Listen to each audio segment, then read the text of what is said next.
Praise the lord. మరి దేవుని యొక్క వాక్యాన్ని మీకు పంచుకోవాలని నేను ఎంత ఆశతో ఆసక్తితో ఉన్నాను. దేవుడు మరి నాకు 2004లో తన యొక్క దర్శనాన్ని అనుగ్రహించి మరి అన్యుడినైన నన్ను, మరి విగ్రహారాధికుడైన నన్ను తన కృపతో తన కనికరముతో నన్ను రక్షించిన ఆ యేసయ్యకు నేను ఎంతైనా కృతజ్ఞుడిని ఉన్నాను. ఎందుకంటే దేవుడు నా జీవితంలో చేసిన మేలు మరి మీ జీవితంలో కూడా చేయాలని ఆశతో ఈ చిన్న వీడియోను మీ కొరకు నేను సిద్ధపరుస్తున్నాను. పరిశుద్ధుడా, మహోన్నతుడా, సర్వశక్తిమంతుడా యేసయ్యా, నాయన మీకే స్తోత్రములు తండ్రి. ప్రభా, మీరు నాకు ఇచ్చినటువంటి గొప్ప భాగ్యము నాయన, మీ బిడ్డలుగా జీవించే గొప్ప రక్షణ ఆనందాన్ని నాకు దయచేశారు ప్రభా. అయితే ఈ సమయంలో ప్రభా, మీ వాక్యాన్ని ప్రభా నా నోటిలో ఉంచినందుకు మీకు స్తోత్రము. ఆ వాక్యాన్ని ప్రభా బిడ్డలకు బోధిస్తుండగా ప్రభా మీరు మహిమ పొందండి. బిడ్డల హృదయాలను తండ్రి మీ తట్టు తిప్పండి.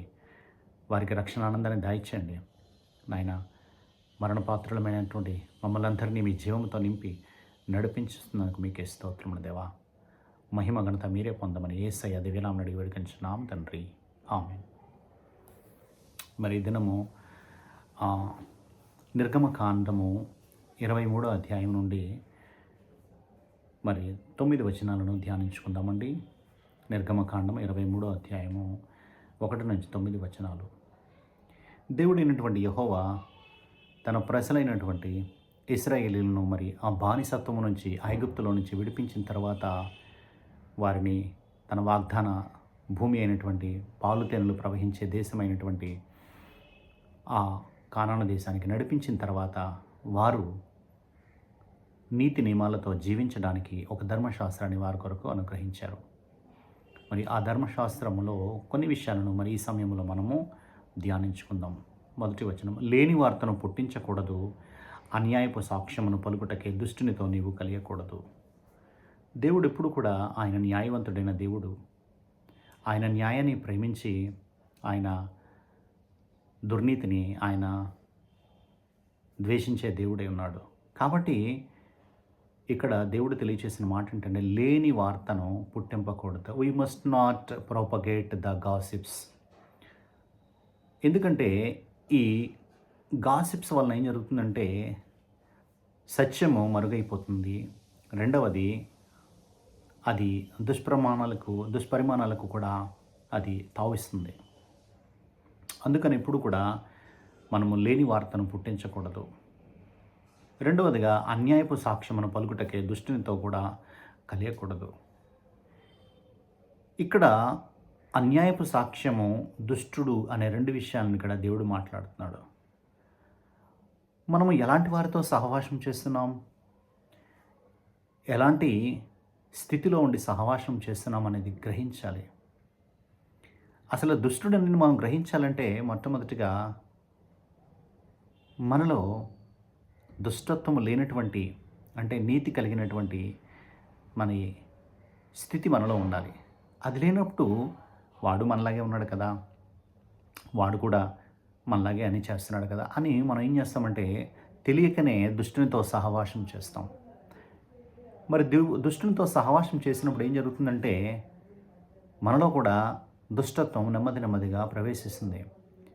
ఏ దుష్టుడు కూడా న్యాయపరమైనటువంటి జీవితాన్ని జీవించడు. కాబట్టి వాడి జీవితం ఏంటంటే వాడు అన్యాయంగా జీవిస్తూ ఆ అన్యాయ జీవించడమే కాదు కానీ అన్యాయపు సాక్ష్యాన్ని కూడా కలిగి ఉంటాడు.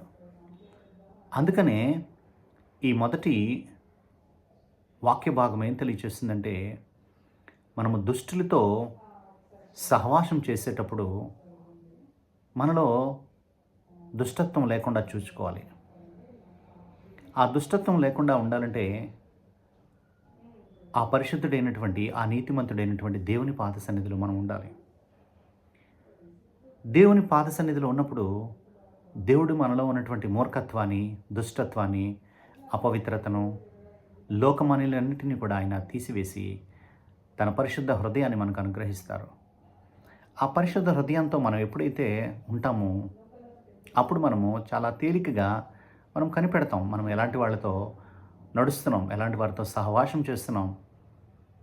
లేనట్లయితే మనం ఏం చేస్తామంటే దుష్టునితో కూడా మనం సహవాసం చేస్తూ మనము వారితో అనేకమైనటువంటి చేయవలసిన పనులన్నీ చేస్తుంటాం.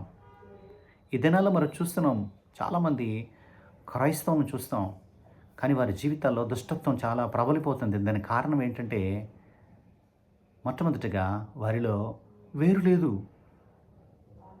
దేవుని యొక్క వాక్యం లేదు, ఆయన సన్నిధిలో ప్రార్థన లేదు, ప్రభు యొక్క చిత్తమేంటో వారికి తెలియదు. కానీ అన్ని విషయాల్లో కూడా వారు పరిపూర్ణమైనటువంటి క్రీస్తును కలిగిన వారుగా బయటికి కనబడతారు. కానీ వారి యొక్క లోపలి స్వభావము మరి దేవుని వాక్యంలో రాయబడ్డది, వారు అజితేంద్రియములతో నింపబడి ఉన్నారు. అంటే అపవిత్రమైనటువంటి ప్రతి స్థితిని వారు కలిగి ఉన్నారు. అలాంటి స్థితిని కలిగి ఉండి జీవించడం ద్వారా మనం ఏం చేస్తామంటే మనం కూడా దుష్టత్వంలోకి వెళ్ళిపోయి మనము కూడా అన్యాయపు పనులు చేయడమే కాకుండా అన్యాయపు సాక్ష్యాన్ని కూడా మనం ఇస్తాం. అది ఇవ్వడానికి కూడా మనము భయపడము. ఎందుకంటే మనలో దేవుని వాక్యం లేదు, దేవుని సన్నిధి లేదు. కాబట్టి దేవుని భయం లేక మనము తొట్టిల్లుతూ అనేకులను తొట్టిల్లింపచేసే జీవితంలోకి నడిపిస్తాం. అందుకనే దేవుడు లేని వార్తను పుట్టింపకూడదు, అన్యాయపు సాక్ష్యమును పలుకుటకై దుష్టునితో నీవు కలిగకూడదన్నారు. కాబట్టి మనము నిరంతరం కూడా ఆయన పాద సన్నిధిలో, ప్రభువా నీ సన్నిధితో నింపండి, నా హృదయాన్ని శుద్ధ హృదయంగా మార్చండి ప్రభువా, నాలో ఏ కేడున్నా ఏ చేదువేరున్నా యేసు రక్తములో కడగండి, పరిశుద్ధాత్మతో నన్ను పవిత్రపరచండి, హిస్సోపుతో కడగండి, మీ ఆత్మ ఖడ్గంతో నాయన మమ్మల్ని పవిత్రపరచండి అని మనం ప్రార్థిస్తే దేవుడు నమ్మదగినవాడు. ఆయన మనము కావలసిన వాటన్నిటినీ సమృద్ధిగా ధారాళముగా అనుగ్రహించేవాడు. అటువంటి దేవుణ్ణి మనము మరి ఆరాధిస్తున్నాం. కాబట్టి మన ఆత్మీయ జీవితంలో నిరంతరం ఆయన భయభక్తులు కలిగి ఆయన అనుగ్రహించే జ్ఞానం ద్వారా జీవించడానికి ప్రయాసపడదాం. దేవుడి మాటలు దీవించి ఆశీర్వదించును గాక.